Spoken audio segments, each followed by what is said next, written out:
kasih saya ucapkan kepada panitia yang bertugas. Baik, acara yang selanjutnya yaitu sambutan-sambutan. Sambutan yang pertama akan disampaikan oleh Zainal Arifin selaku Ketua Pelaksana Webinar TOEFL Unisa. Kepada Saudara Zainal Arifin dipersilakan.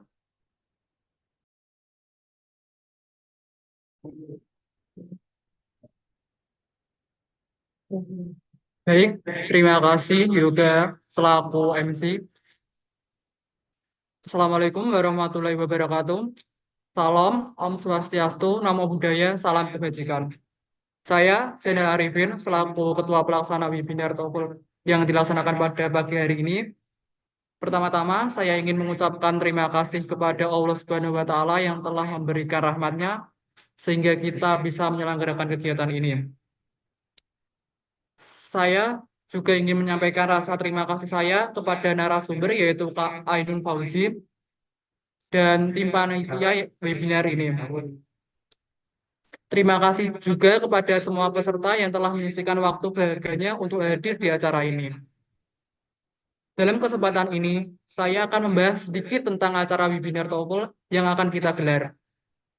Webinar ini bertujuan memberikan pengetahuan, strategi, dan tips praktis dalam menghadapi ujian TOEFL kepada mahasiswa dan masyarakat umum. Melalui webinar ini, kami berharap dapat mendukung peningkatan kemampuan bahasa Inggris peserta yang pada akhirnya akan membuka lebih banyak peluang bagi di bidang akademik maupun karir di kancah internasional. Saya berharap acara ini dapat berjalan dengan baik dan bermanfaat bagi semua peserta. Terima kasih atas perhatiannya. Demikianlah sambutan dari saya. Semoga sambutan ini dapat memberikan inspirasi bagi kita semua untuk terus meningkatkan kemampuan berbahasa Inggris. Terima kasih dan semangat belajar. Selanjutnya saya serahkan lagi ke Kak Yoga selaku MC webinar TOEFL ini. Terima kasih atas sambutan yang telah disampaikan. Untuk selanjutnya adalah sambutan yang akan disampaikan oleh Saudara Ilham Saputra selaku Wakil Ketua Umum Permadisi KPK Unisa. Pada Saudara Ilham dipersilakan. Baik, terima kasih atas waktunya. Assalamualaikum warahmatullahi wabarakatuh. Salam sejahtera bagi kita semua. Salam Om Swastiastu, Namo Buddhaya, Salam Kebajikan Rahayu. Yang terhormat Ibu Anit Sulestawati SE, MPSDM selaku Pembina Formadiksi KIPK Unesa. Yang kami hormati Kak Ainun Fauzi SBD selaku pemateri kita pada webinar kali ini. Selanjutnya yang kami hormati Saudara Zen Nurul Arifin selaku Ketua Pelaksana webinar TOEFL Permadisi KIPK Unesa. Dan tak lupa kepada seluruh peserta webinar TOEFL yang sudah berkenan untuk hadir pada webinar pada pagi hari ini. Pertama kita panjatkan puji syukur kehadirat Tuhan Yang Maha Esa, di mana pada pagi hari ini kita bisa berkumpul di dalam room meet atau room Zoom pada pagi hari ini untuk mengikuti kegiatan webinar TOEFL. Yang pastinya nanti bakalan ada banyak informasi, ilmu, dan pengetahuan yang akan disampaikan oleh narasumber. Selanjutnya ya, saya di sini mewakili dari Saudari Clarissa selaku Ketua Umum, ingin mengucapkan terima kasih yang sebesar-besarnya pertama kepada peserta yang sudah uh, bekerja. BT ada satunya. Test of English as Foreign Language Institutional Testing Program ITP. Nah, di tes bahasa Inggris ada apa aja yang dites gitu. Di sini ada 3 hal yang diujikan dalam TOEFL ITP. Yang pertama adalah listening comprehension, pemahaman listening. To demonstrate their ability to understand spoken English, bla bla bla bla. Intinya menguji kemampuan listening kita, mendengarkan kita. Kemudian ada structure and written expression. Ini yang diujikan kedua. Apa sih Kak structure and written expression? Ya gambaran umumnya dia itu menguji bagaimana pemahaman kita tentang grammar bahasa Inggris gitu. Nanti ada tes filling the blanks, kemudian ada tes mencari kesalahan dari teks yang disediakan gitu. Nah, dalam structure sama writing intinya adalah menguji kemampuan pemahaman grammar kita gitu, tata bahasa Inggris kita. Terus yang terakhir ada reading comprehension, atau biasanya inilah model seperti tes bahasa Indonesia yang isinya teks panjang, kemudian kita diminta untuk memahami teks. Nah, ini reading comprehension. Cuma 3 itu aja yang dites, yaitu listening, structure, atau grammar, kemudian teks, memahami teks. Gitu. Kalau tes yang lainnya kayak IELTS, ataupun dari PTA, TOEFL IBT, dia yang diuji ada tambahan selain dari 3 ini, yaitu ada speaking, kemudian ada writing, speaking sama writing. That's very difficult. Ya lumayan lah gitu. Mahal, susah lagi gitu. Kalau ini lumayan lah middle. Oke, itu ya 3 hal yang diujikan dalam TOEFL ITP. Oke, langsung saja. Oh, ini.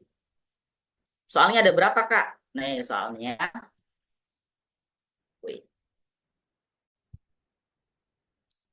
Listening comprehension ada 50 soal, kemudian diberikan waktu 30 menit, 35 menit keseluruhan ya. Terus skala skornya dari 31 sampai 68. Artinya kalau semisal kita salah semua, berarti kita udah dapat 31 skor tuh. Itu. Kalau benar semua dapat 68. Kemudian structure and written expression ada 40 soal, diberikan waktu 25 menit. Sama skornya dari 31 sampai 68.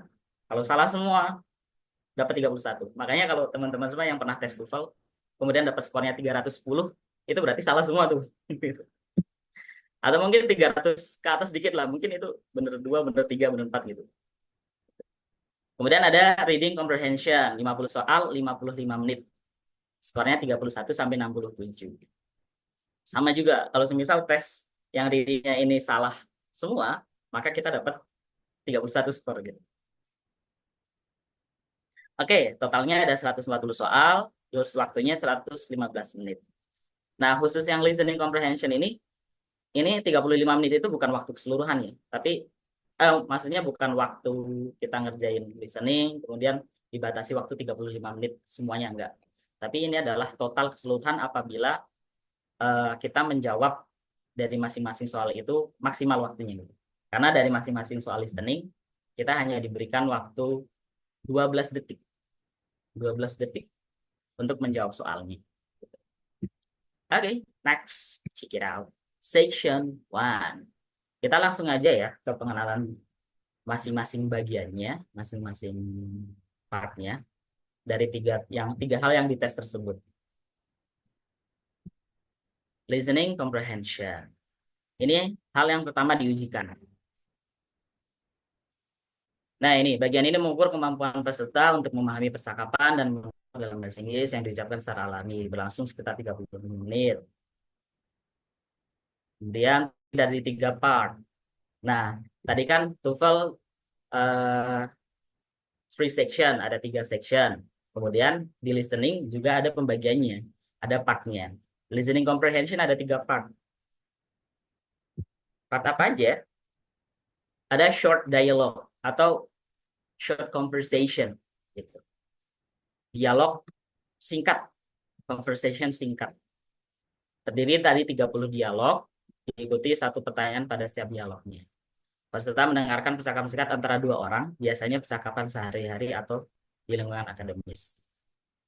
Setelah setiap percakapan, ada 1 pertanyaan yang harus dijawab berdasarkan informasi yang disampaikan.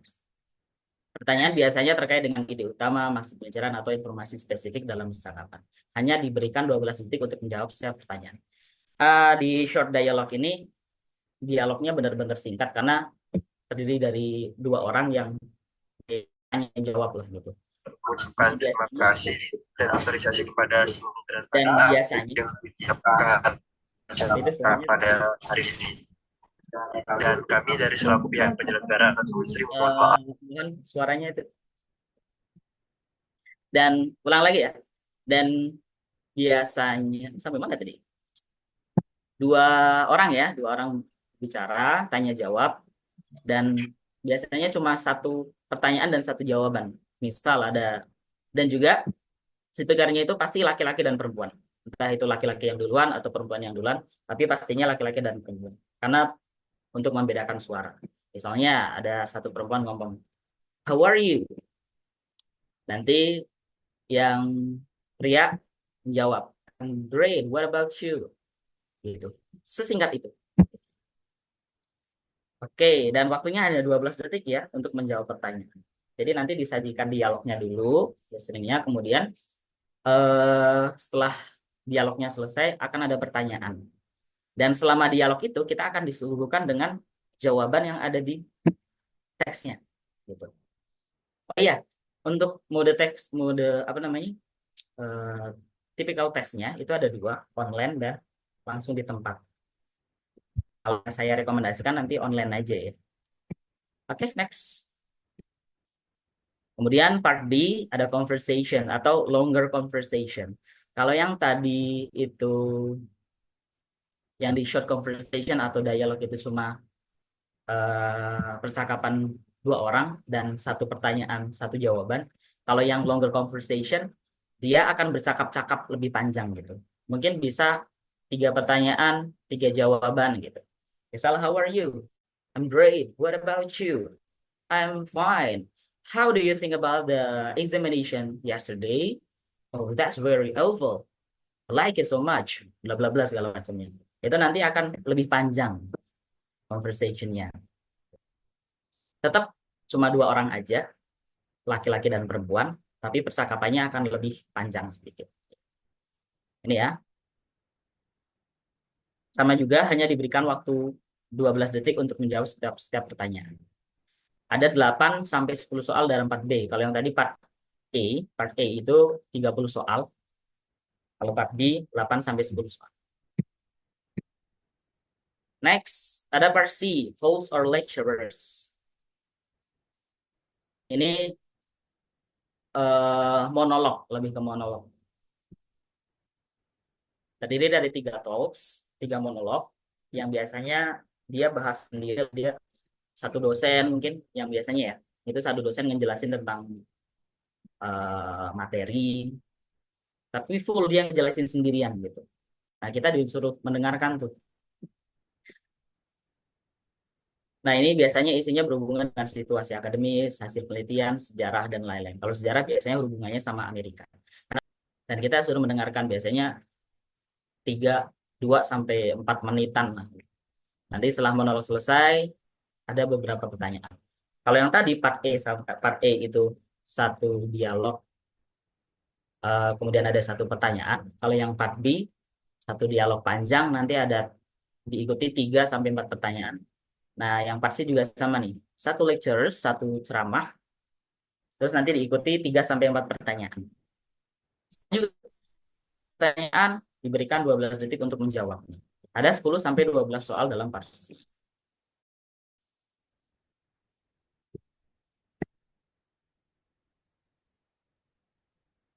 Jenis pertanyaan. Ini identifikasi informasi faktual, menentukan maksud student berbicara, nama IT dan segala macamnya.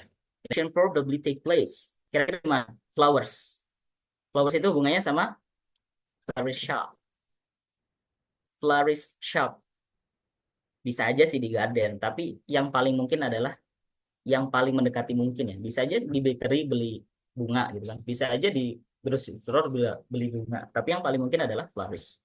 Yang paling masuk akal gitu. Kemudian nomor 3, I need to get this reception failed. If you like to visit, I have some medicine ready for it. Who is the woman most likely to be? Siapa tuh? Ya, Farah. Yes. Jawabannya A. Oke, next. Ini waktunya berapa menit lagi, Kak? Mohon maaf, sampai 9.50 ya. 9.50. Sekarang 9.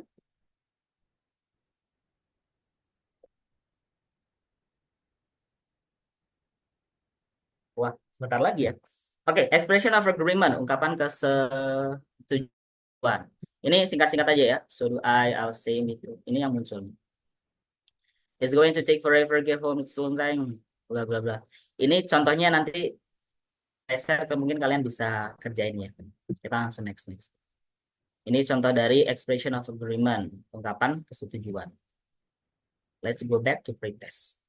Kayaknya pretestnya nggak cukup deh. 5 menit lagi ya? Iya, Bapak. Nah, ini baru part E yang kita bahas ya, dengan sedikit strategi sama yang muncul kira-kira apa. Nah, seharusnya sekarang kita bahas lagi untuk di pretestnya kira-kira jawabannya. Tapi kalau enggak langsung aja lah ya, kita ke strategi selanjutnya. Oke, nggak apa-apa mungkin kalau semisal waktunya kurang cukup, nanti bisa next selanjutnya. Itu tadi part A, listening, listening comprehension, bagian short conversation atau dialog. Nah, itu isinya ya, strateginya yang nomor 1 adalah fokus ke pembicara kedua. Kemudian yang kedua adalah jangan pernah menjawab jawaban yang terdengar sama di dialog. Gitu. Terus yang ketiga, cari pertanyaan yang parafrasa atau restatement gitu. Jadi ungkapan ulang tapi dengan bentuk kalimat yang berbeda. Oke, yang part B, longer conversation. Dan part C, ini saya gabungin. Part B sama part C karena strateginya sama. Strategi part C sama part C.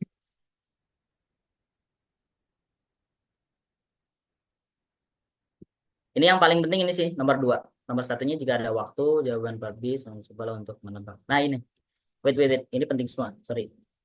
Jika ada waktu, coba lihat jawaban untuk soal part B. Karena gini, setiap kali dialog atau conversation-nya itu diputar, maka kita juga disajikan pilihan-pilihan jawabannya. Semisal ada 5 soal, maka 5 soal itu 5 jawaban tersebut ditampilkan gitu.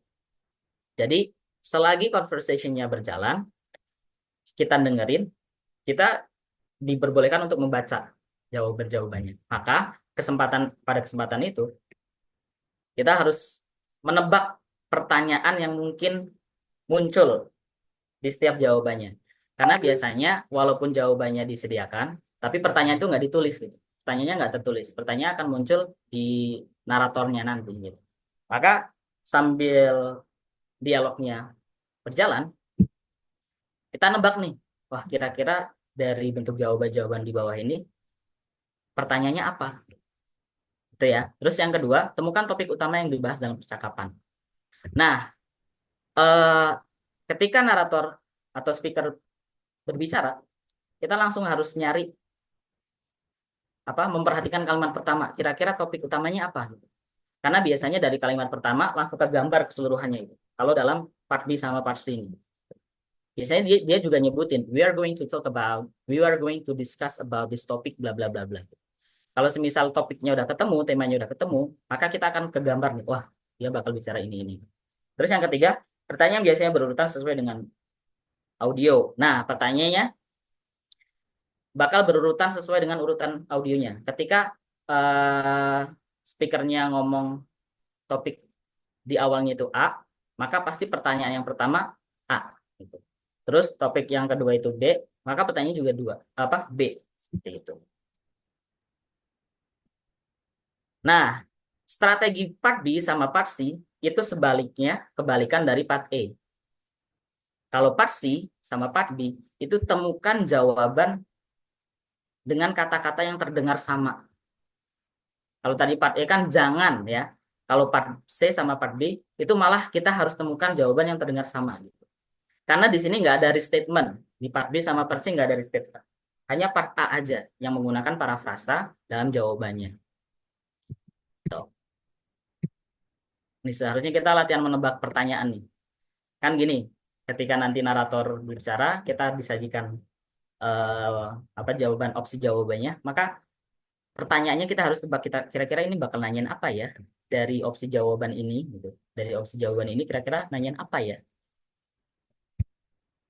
Kayak contohnya ini question, what kita disediain A, B, C, D, what the assignment is, how good the professor is, the information chapter 6, what question they should ask the professor.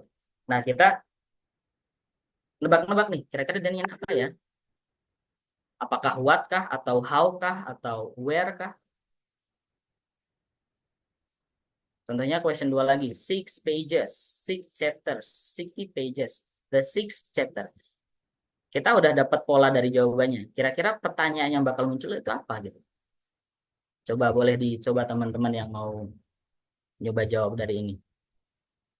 Kira-kira pertanyaannya apa? How many pages? Saya. Atau what page? Karena di sini ada the 6th chapter. Atau what chapter? Oke, next.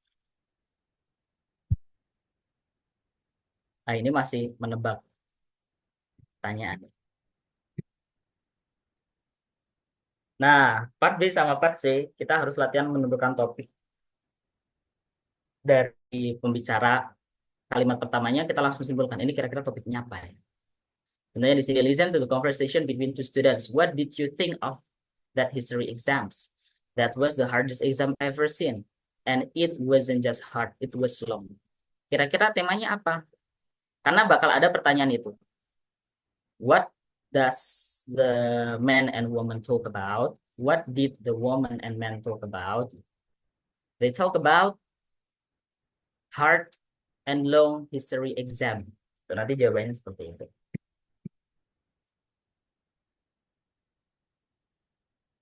Kemudian urutan pertanyaan yang tadi disampaikan di slide sebelumnya ya. Pertanyaan selalu berurut sesuai dengan dialognya. Kalau dialognya awalnya bahas apa, maka pertanyaan yang muncul juga sama. Contohnya di sini, can you help me? I'm lost. Sure, where are you trying to go? Di pertanyaan pertama, pasti dia nanya ini nih. What's happened to the man?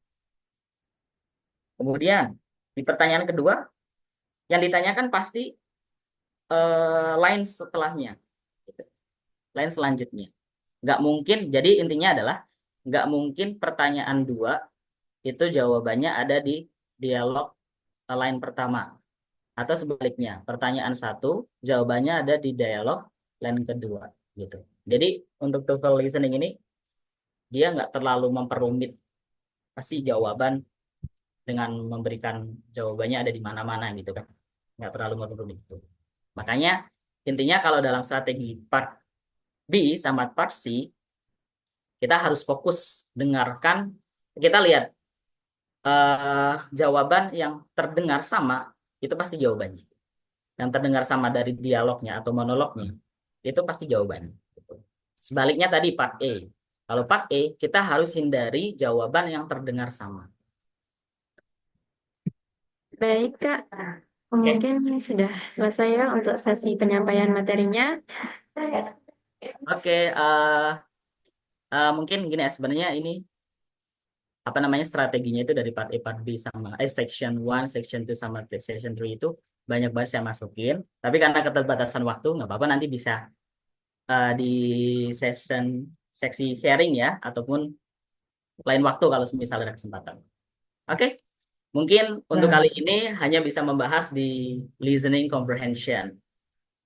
Mudah-mudahan bisa membuka sedikit strateginya dan juga memotivasi teman-teman semua to follow the examination. Oh iya Kak, sebelum terakhir saya pengen ngetes kemampuan mendengarkan mereka, boleh nggak? Boleh, Kak, Boleh ya. silakan. Ini saya ada satu video yang mungkin kalian harus jawab. Nanti boleh dicek siapa yang bisa menjawab dari pertanyaan video tersebut ya.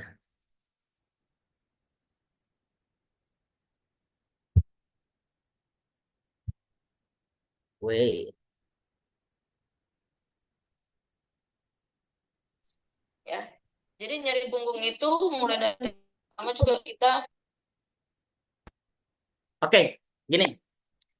Dalam listening, kemampuan mendengar, apa yang harus dilatih Kak? Sebelum ke video ini ya. Sebenarnya yang harus kita latih itu bukan cuma mendengarkan aja ya, tapi speakingnya. Karena kemampuan speaking relate banget sama kemampuan mendengar. Apabila kita mispronounce every words, kita salah mengucapkan perkataan dari bahasa Inggris, maka kita juga akan salah persepsi mendengarkan kata tersebut. Misal, seharusnya kita bilang apa namanya, vegetables, vegetables, itu kan artinya sayuran ya. Tapi kalau semisal kita salah mengucapkan dengan pengucapan bahasa Indonesia, misalnya vegetables, vegetables, kita terbiasa dengan vegetables, vegetables, maka kita juga akan bingung ketika mendengar kata vegetables. Apa itu vegetables? Pas tahu artinya, lah sayuran. Bukannya sayuran itu mengucapannya vegetables ya, dan segala macam. Nah inilah, kemampuan listening sangat relate sama speaking. Makanya untuk meningkatkan kemampuan listening adalah membetulkan kemampuan speaking kalian. Oke, ini coba jawab ya. Coba jawab dari ini. Dog has 3 puppies, Sunday, Monday, and Tuesday. What is the mother's name? What? Wait, what are you talking about? Oh, I get it. You get I it? get it now. You got that? He didn't mention the mother's name. Oh, Do you get it? yeah. Wait, say it again. Okay. A dog has 3 puppies, Sunday, Monday, and Tuesday. What is the mother's name? You didn't tell us the mother's name. I did. Say it again. Ayo Oh jawabannya my apa? gosh. A dog has 3 puppies, Sunday, Monday, and Tuesday. What is the mother's name? I don't. Listen carefully. I know what he's saying. He's saying the puppy's name, but he's not saying the mother's name. You said it before. You got it right. You got the answer. Yes, correct. Yes. I don't even know what I'm saying here. What are you saying? What is the mother's name? I don't know what the mother's name. What is the mother's name? Oke, coba Kak, boleh nggak satu teman-teman dari peserta menjelaskan jawaban ini apa gitu. Tapi open mic ya. Coba silakan siapa yang berani menjawab video ini. Open mic. Jawabannya dog tau Kak. Tar dulu. Perkenalkan diri, terus jawabannya apa? Alasannya kenapa gitu. Oke, Ya, coba. Mas saya Dendi Febrian dari Untirta.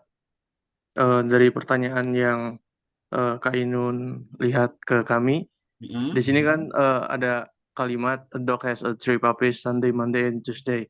Dan pertanyaan itu kan siapa nama ibu dari si anjing ini kan? Ya, Di sini sebenarnya sudah diberitahukan. Kan jawabannya apa? dog. Si dog Oke. itu has 3 Oke. puppies. Kita Ya, simpen kalau dulu dari ya. saya itu sih ya. Kalau dari saya itu. Oke, Mas Dendi, kita simpen dulu ya. Baik, Kak. Oke, coba satu peserta lagi. Saya deh Kak, Boleh perkenalkan, boleh di pintu siapa tuh? perkenalkan nama saya Gibran Elfatan dari Teknik Kimia UPN Veteran Yogyakarta. Menurut saya nama dari ibu itu ya a dog itu Kak. Soalnya kan di situ tertulis a dog has 3 puppies. A dog mempunyai tiga Ya. ekor anak anjing. Namanya itu Sunday, Monday, and Tuesday. Jadi nama dari ibunya itu ya si a dog itu. Jadi a dog itu bukan artinya sebuah anjing, tapi menurut saya itu nama dari ibunya itu. Oke, terima kasih. Oke, saya lihat Kak Moderator ini greget. Coba jawaban dari Kak Moderator apa?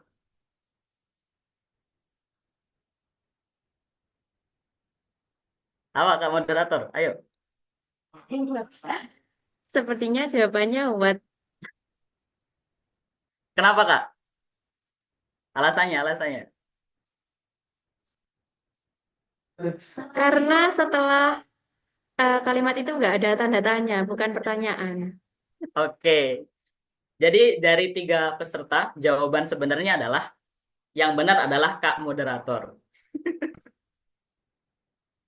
Ini sebenarnya bukan kalimat pertanyaan ya, tapi ini adalah kecohan. A dog has 3 puppies. Ini statement, bukan question. A dog has 3 puppies. Sunday, Monday, Tuesday. What is the mother's name? Dia ngasih tahu doang.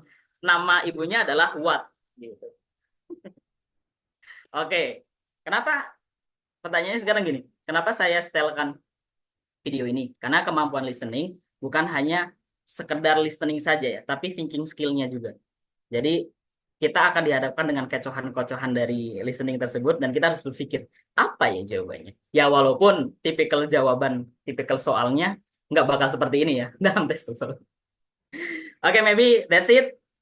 Sebenarnya saya sangat kurang banget karena strateginya masih belum ke-share, tapi that's okay. Maybe we are going to discuss later, or maybe we can discuss after this in the question time. Okay, maybe that's it for today. I'm so sorry for every mistake I made. Last I say, Assalamualaikum warahmatullahi wabarakatuh.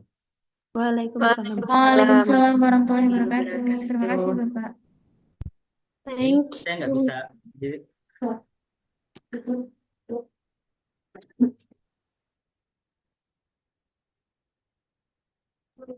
Baik, terima kasih kepada Pak Ainun Fauzi selaku pemateri kita hari ini. Wah, sungguh luar biasa ya materi yang sudah kita pelajari hari ini. Benar-benar bermanfaat untuk kita belajar dan mengembangkan kemampuan berbahasa Inggris kita, khususnya tentang TOEFL. Baik, teman-teman, kita akan masuk ke sesi tanya jawab. Oleh karena itu, kepada teman-teman yang ingin bertanya bisa menyalakan fitur raise hand ataupun mengirimkan pertanyaannya melalui kolom chat Zoom. Dipersilahkan.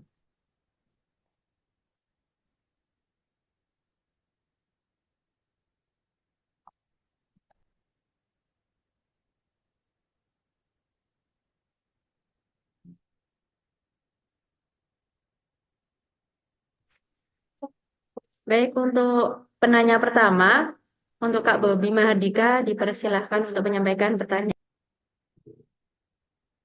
Baik, terima kasih atas kesempatannya. Untuk kakak moderator, sebelumnya izin saya tidak memakai VBG karena tidak support pada device saya. Sebelumnya, perkenalkan nama saya Bobi Mahardika dari UNESA. Izin bertanya kepada Bapak Ainun sendiri. Izin sharing terkait pengalaman saya nih, pada saat tes offline, baik itu TOEFL, TEP, dan lain sebagainya. Kan biasanya terdapat tes listening nih. Kebetulan saya kemarin pas tes agak kurang pada saat tes listening tersebut, dikarenakan biasanya dialognya itu tidak terdengar dengan cukup jelas. Namun pada saat option pilihan gendenya itu terdengar dengan jelas. Nah, hal tersebut yang membuat saya distract, yang membuat nilai saya kurang. Kira-kira adakah tips dari Bapak sendiri terkait hal tersebut yang saya alami? Sekian, terima kasih. Langsung saya jawab aja Kak ya. Ya, boleh Kak. Silakan. Itu tesnya offline ya Kak? Iya Kak. Ya, kalau tes offline itu selalunya trouble-nya sama teknis gitu. Makanya saya sarankan ketika ngambil tes yang bisa online dari perangkat kita sendiri, dari PC kita sendiri, maka ambil itu aja. Kayak TOEFL test nih. TOEFL test sekarang itu banyak banget penyedia online-nya gitu loh. Dan sudah terbuka online dari lama lah gitu. Maka ambil yang online aja. Karena untuk meminimalisir, ya tadi kayak emang kalau offline tuh biasanya gitu tuh. Kita cuma disediakan satu speaker besar untuk bareng-bareng, atau mungkin di satu ruangan, atau mungkin headphone punya mereka dengan perangkat yang kita bisa bilang kurang oke lah. Ya akhirnya yang rugi kita juga. Makanya saya sarankan untuk ngambil tes. Misal mau ngambil tes TOEFL ataupun tes yang lain, coba cari yang online. Kalau IELTS kayaknya nggak ada online deh. Tapi kalau tes yang lain coba online gitu. Karena perangkat kita yang nyiapin sendiri, terus kita juga bisa maksimalin di audionya, di headphone-nya gitu. Gitu. Dan biasanya kalau udah kejadian kayak gitu, artinya lembaga penyelenggara itu nggak tanggung jawab gitu. Ya udah berjalan aja, itu resiko kamu menerima kamu nggak dengar atau dengar gitu.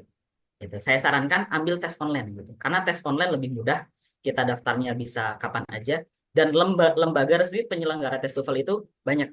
Nanti kalau boleh saya share, atau saya share sekarang aja ya, ini nih, boleh nggak Kak saya share sekarang nih? Lembaga tes TOEFL. Wait.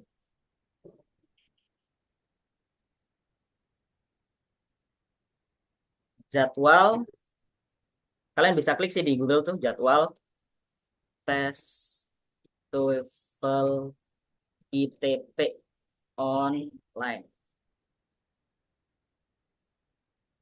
Tapi kalian harus hati-hati ya. Pastikan kalau semisal mendaftar tes TOEFL yang online, itu benar-benar dari IAIF. dari lembaga IIF yang di bawah IIF. Soalnya kalau enggak, kalian pasti ketipu tuh. Wait, karena teman-teman saya pernah, bahkan dosen-dosen dari mana ya waktu itu, dosen-dosen dari Kalimantan dia udah bayar 700-800, ternyata lembaganya nggak resmi. Wah, itu kan merugikan banget. Nah ini nih, saya sarankan teman-teman semua lebih baik ambil tes TOEFL online. Ini websitenya IIEF. Di sini ada list daftar penyelenggara tes TOEFL resmi, baik itu online atau offline gitu, dari penjuru Indonesia. Ini di sini dijamin resmi dan dijamin tersertifikasi lah gitu. Jadi nggak mungkin nggak resmi. Ini dari Bengkulu sampai mana nih? Dan di setiap harinya itu ada tes TOEFL online. Yang online tuh ada. Tinggal nanti lembaganya kalian pilih aja. Sebenarnya ada beberapa lembaga yang saya rekomendasikan karena dia menyediakan jadwal terbanyak gitu. Hampir di setiap hari ada. Setiap minggunya itu ada. Ada 4 lembaga deh. 5 lembaga sama Unesa ya. Tapi Unesa masih sedikit banget nih jadwal tes TOEFL-nya. Nah ini nih, kalian boleh cek di sini. Ini semua lembaga resmi. Online ataupun offline. Tapi rekomennya adalah yang online saja. Karena kita dengarnya lebih clear, kita prepare-nya juga nggak terlalu tergesa-gesa karena di ruangan kita sendiri, bisa dari kantor atau bisa dari kelas gitu. Ini ya, nanti kalian cek sendiri ya. Tuh, oke itu mungkin. Jadi saran saya jangan ambil tes offline. Baik, apakah sudah menjawab pertanyaan? Izin bertanya lagi Kak, semisalkan untuk online sendiri itu adakah tips tertentu untuk memilih yang resmi Bapak? Kita meminimalisir takutnya itu kita yang tertipu gitu. Oh iya. Adakah tips tertentu? Yang tadi saya tampilkan itu resmi semua Kak, resmi semua, dan mereka benar-benar di bawah IIF sama ITS. Jadi kalau tadi masuk ke website itu udah pasti resmi. Terus yang kedua, semua lembaga online, semua lembaga tes TOEFL resmi itu selalu sebelum pembayaran ya, kan biaya bervariasi, ada 520. Kalau yang 520 itu kalau nggak salah TOEFL EG Center Bali itu masih 520 sampai 650. 650 itu UI atau ya, saya lupa. Nah, itu sebelum pembayaran biasanya mereka itu nyuruh untuk cek perangkat kita. Perangkat yang mau kita gunain gitu. Mereka minta nyuruh cek spesifikasi laptopnya, kemudian audionya nyala kah, internetnya stabil lah, seperti itu. Setelah semuanya tercek, terus kita kirim hasil bukti pengecekan laptop kita, baru nanti mereka nyuruh ngisi data. Setelah nyuruh ngisi data, baru nanti nyuruh transfer. Nah, biasanya selalunya seperti itu lembaga TOEFL resminya gitu. Kalau semisal ada yang minta bayar dulu, itu jangan gitu. Kalau ada yang minta bayar dulu jangan gitu. Tapi yang jelas lembaga-lembaga yang tadi saya tampilkan di website IIEF, klik aja kalau kalian bingung, jadwal TOEFL ITP resmi. Itu nanti keluar yang IIEF gitu. Itu nanti kalian klik, nah di situ resmi semua. Tapi untuk rekomendasi lembaganya, saya cuma merekomendasikan 5 sih. 5 dari keseluruhan lembaga TOEFL di Indonesia. Kenapa? Karena dia penyedia harinya banyak, hampir setiap hari di setiap minggu itu ada tesnya. Terus yang kedua, pelayanannya ramah, artinya adminnya itu benar-benar ngasih informasi yang bagus. Terus yang ketiga, di seksi pengecekan laptopnya itu nggak terlalu ribet. Kalau yang ini ribet banget gitu. Gitu deh. Gitu. Itu ya. Baik, mungkin cukup ya untuk pertanyaan yang pertama. Kita lanjut untuk Kak Dendi Febrian. Penanya kedua bisa menyampaikan pertanyaan. Terima kasih Kak. Sebelumnya saya minta maaf juga, device saya tidak support untuk menggunakan background. Kak Ainun izin bertanya. Ya. Kan tadi Kak Ainun sudah memberikan kita semua strategi dari taktik untuk listening di TOEFL. Di pertanyaan saya ini sebenarnya harusnya Kak Ainun kalau ada waktu yang banyak kan kebagian tuh yang bagian reading. Nah, saya ini ketika tes kemarin yang pertama kali kan saya tesnya 2 kali kan. Jadi yang pertama itu skornya kecil di reading karena posisi mungkin itu manajemen waktu dari saya sendiri itu kurang gitu Kak. Maksudnya dari Kak Inan sendiri apakah ada saran gitu loh bagi kita yang mengerjakan TOEFL reading itu secara pas dan tepat gitu loh. Kan tadi kan yang listening sendiri kan ada strateginya tuh. Nah, kalau reading kan dia pastinya ada struktur teks dulu yang harus kita baca, yang harus kita pahami. Tentunya itu memakan waktu lah. Tapi mungkin dari Kak Inan sendiri punya strategi jitu-nya gitu. Mungkin bisa share ke kami.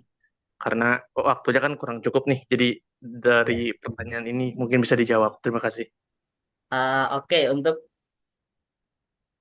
boleh nggak ya nampilin?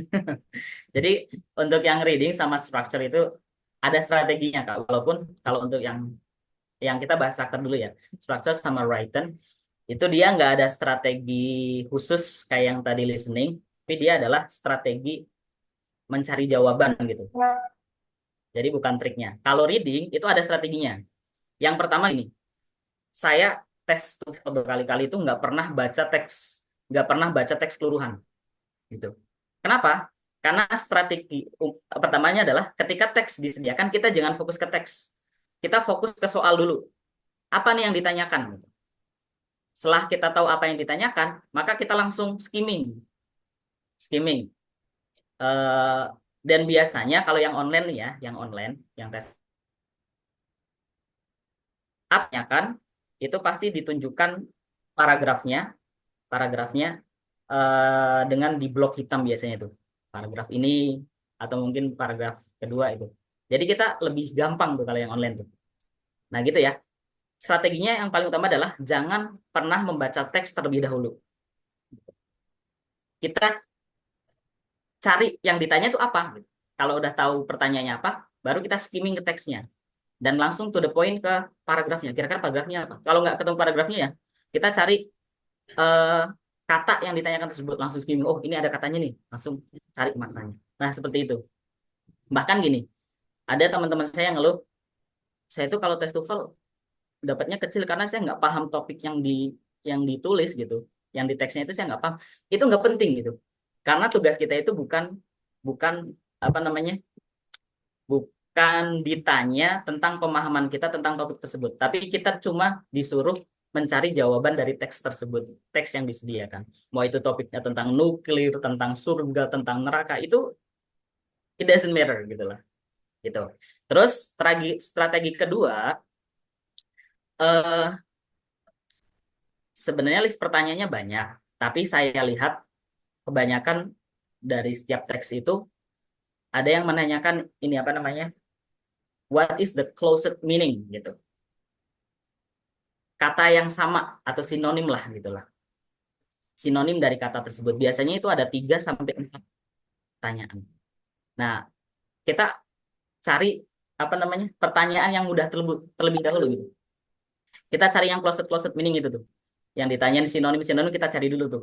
Kalau udah kita habiskan sinonimnya, udah baru ke yang lainnya gitu. Sebenarnya tipikal soal reading itu mudah-mudah banget Kak gitu. Mudah-mudah banget. Yang penting itu kita jangan terkecoh dengan membaca teks terlebih dahulu. Itu nggak penting, membaca teks itu nggak penting. Yang penting menjawab apa yang ditanyakan. Itu ya. Nanti kalau ini deh, nggak apa-apa nanti saya share apa namanya Word atau PDF yang saya buat, nanti boleh teman-teman baca di situ. Atau juga buku rekomendasi apa? Saya ada buku rekomendasi untuk teman-teman semua yang saya rasa kalau kalian bisa nguasain buku ini, nilai kalian bisa 600 deh gitu. Itu ada namanya Longman Introductory Course yang pertama. Longman Introductory Course yang pertama. Nanti saya share ke Kak Gita. Kak Gita boleh share ke grup itu ya. Itu. Saya jamin kalau kalian nguasain itu, nilai 600 itu gampang banget. Gitu. Strateginya udah lengkap di situ. Oke. Mungkin itu dulu ya.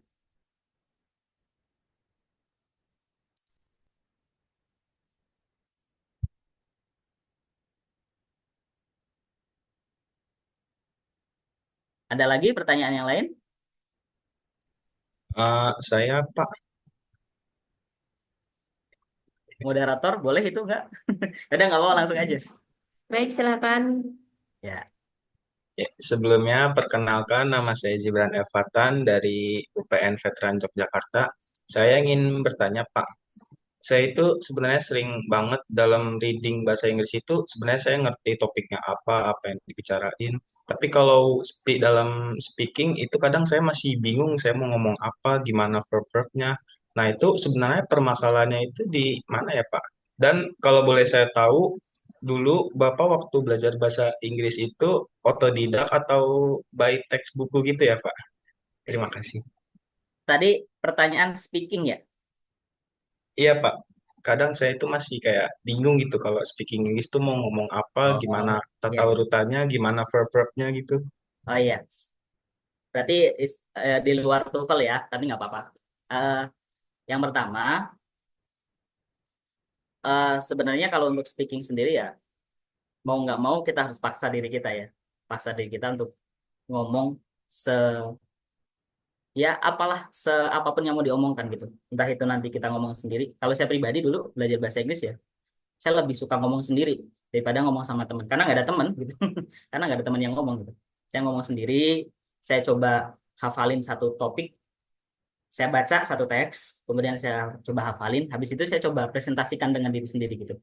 Gitu. Misal saya baca tentang a bottle of water, ini nggak kelihatan ya. Tentang botol, apa itu botol? Terus ya udah saya coba sampaikan, saya coba presentasikan ulang dari teks yang udah saya baca dan saya hafal. Itu awalnya kayak gitu. Terus tadi pertanyaannya, Kak, apa namanya? Dulu belajarnya otodidak atau dari kursus? Saya pribadi sebenarnya belajar bahasa Inggris otodidak dari SMP. Otodidak. Kemudian dari SMA, SMP SMA itu belajar otodidak. By apa? By books. Saya nggak pernah belajar by listening into video or maybe directly practice to the native, nggak. Tapi saya baca buku. Saya ada satu, tadi yang teks-teks itu, kemudian ada satu buku novel atau apa ya saya dulu. Oh ya, buku filosofi. Bayangin ya, kelas 1 SMA udah baca buku filosofi. Tapi itu keren gitu. Buku filosofi saya coba terjemahkan dari yang nggak tahu kosakatanya sama sekali di situ di bukunya sampai saya tahu semuanya kosakata dari 360 halaman gitu. Itu belajar baca, belajar memahami, artinya memahami teks, terus memahami struktur teksnya, terus juga belajar ngomongnya gimana. Saya baca buku itu dengan keras gitu. Jadi metode membaca nyaring, semisal today I would like to say about, tapi dengan syarat kita harus tahu exact pronunciation dari setiap katanya gitu. Dengan cara apa? Kalau sekarang kan gampang ya, ada HP, ada gadget, segala macamnya, ada aplikasi. Kalau zaman dulu saya, karena dulu di pesantren ya, jadi nggak boleh pegang HP, jadi saya buka kamus John Eckel tuh. Cari tahu pronunciation-nya gimana. Oh, ternyata pronunciation-nya seperti ini.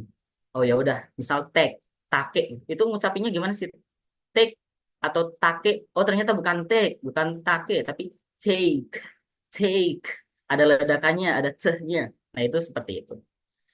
Yang jelas, metode yang saya lakukan itu ya baca, habis itu membaca keras, memahami teks, terus membaca kerasnya juga pastikan pronunciation-nya betul gitu. Nanti kalau boleh juga saya share ada buku apa namanya? Buatan saya, bukan buku sih, kayak sekedar ringkasan lah. Memahami grammar bahasa Inggris basic sama memahami pronunciation bahasa Inggris basic gitu. Pronunciation-nya Amerika ya, bukan British karena British very hard. Oke, mungkin itu aja.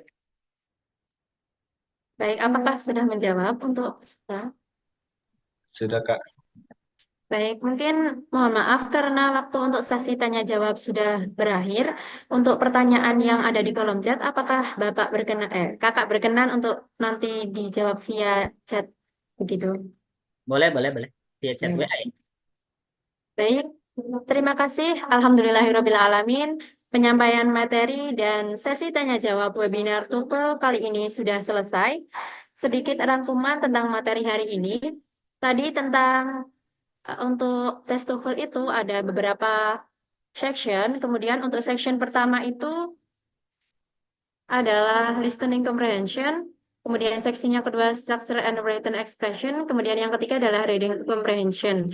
Nah, untuk strategi yang dibahas kali ini yaitu tentang strategi listening comprehension. Untuk part A itu adalah kita harus fokus ke kalimat kedua atau second speaker, di mana kita memparafrasekan kalimat kedua tersebut. Sedangkan untuk part yang B and C, kita jangan mencari jawaban yang tidak sama. Kebalikannya, yaitu temukan jawaban yang terdengar sama dari audio. Mungkin cukup itu untuk rangkuman materi webinar TOEFL kali ini. Semoga apa yang kita pelajari hari ini bisa membawa berkah untuk kita semua. Saya selaku moderator memohon maaf apabila terdapat hal yang kurang berkenan di hati teman-teman sekalian. Saya Hanani Matul Rizky pamit undur diri. Wassalamualaikum warahmatullahi wabarakatuh. Saya kembalikan ke MC.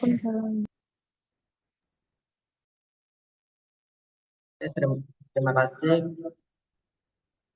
Ucapan sebesar-besarnya kepada pemateri kita, Kak Ainun Fauzi, yang telah menyampaikan materi yang sangat menarik. Pastinya teman-teman dapat pandangan untuk bekal tips and trik kalian dalam menghadapi tes TOEFL nantinya dengan skor yang maksimal. Nah, selanjutnya akan ada sesi penyerahan sertifikat yang diberikan kepada pemateri kita. Untuk itu diharapkan kepada Ketua Pelaksana dan Ketua Umum Sistema Diksi KIPK Unesa untuk dapat on-cam membersamai dokumentasi bersama pemateri. Dan diharap juga kepada panitia yang bertugas untuk dapat melakukan share screen sertifikat pemateri sebagai simbolis penyerahan sertifikat.